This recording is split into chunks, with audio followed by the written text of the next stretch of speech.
Have you ever stood in front of a flat Minecraft wall and just froze? Yeah, same. That big blank space can be overwhelming, especially if you are like me, someone who tends to overthink before even placing the first block. So today, I'm going to show you my 3-step process to break that creative block and turn a plain boxy wall into something full of life and story. So let's start from the beginning, shall we? Choosing your style. Every Minecraft builder has a style that just clicks. For me, it's the cozy, medieval, overgrown fantasy vibe. Something that feels a little magical, a little rustic, and a lot of peaceful.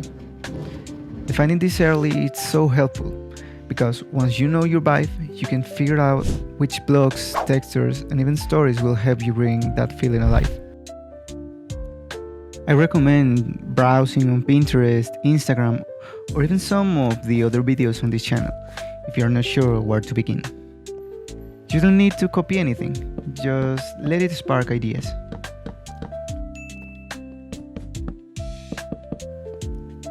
Styles give you direction, and color make it shine.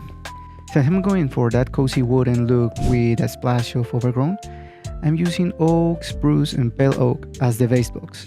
I use planks, slabs, fences, trapdoors, the whole set. For details, I'm layering in flowers, leaves, pots, and even campfires for textures. But that's enough with the preparation. Let's start with the building. For all the buildings that you've made, it's important that you start first with the big shapes and then start adding small details. This approach will help you tons if you are the type of person that usually get totally stuck when starting a project. My approach is usually pretty simple, but it helps me get done all the works that I want to do. First, define the area that you want to work. Even a boxy shape like this 7x7 square can be turned into something beautiful if you decide well where you want to place anything. For that, I usually start with the door. I usually go for either the 3x3 style door or a 2x1 entrance, like just the simple door. But that decision depends on the type of building that I'm going to and which is the feeling that I want that building represent. Once the door is placed, I usually define where the main pillars are going to be, since they make visually feel like the structure is grounded and it instantly adds depth to a flat wall, like you can see now in the tutorial. Then I go floor by floor defining how that structure will connect with the entire building. With that, you can define pillars, columns, and many other structures that will add depth to that flat wall and may bring some storytelling to the building that you want to make.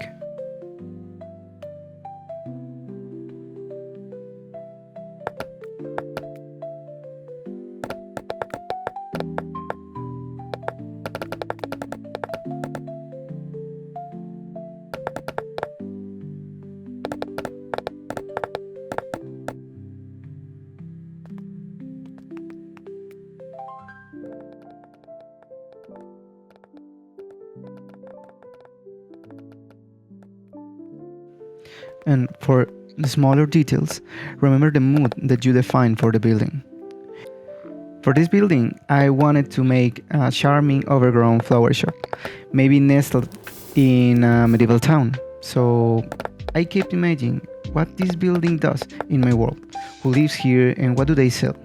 After that, I decided which things will help tell the story without investing a lot of materials and things. So I added pots, flowers, some leaves, and some campfires that will serve as a roof for the entrance.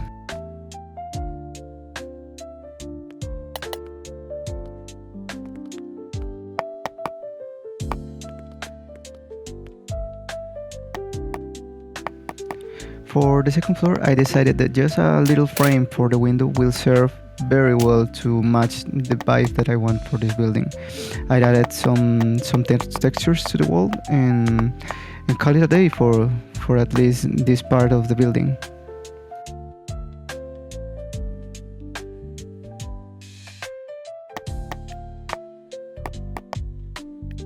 Since I make this building with an attic, I decided that for the third floor I will add a second roof that will help adding depth to the building and will serve to separate the second and the third floor with a little more than just a column going horizontally through the building.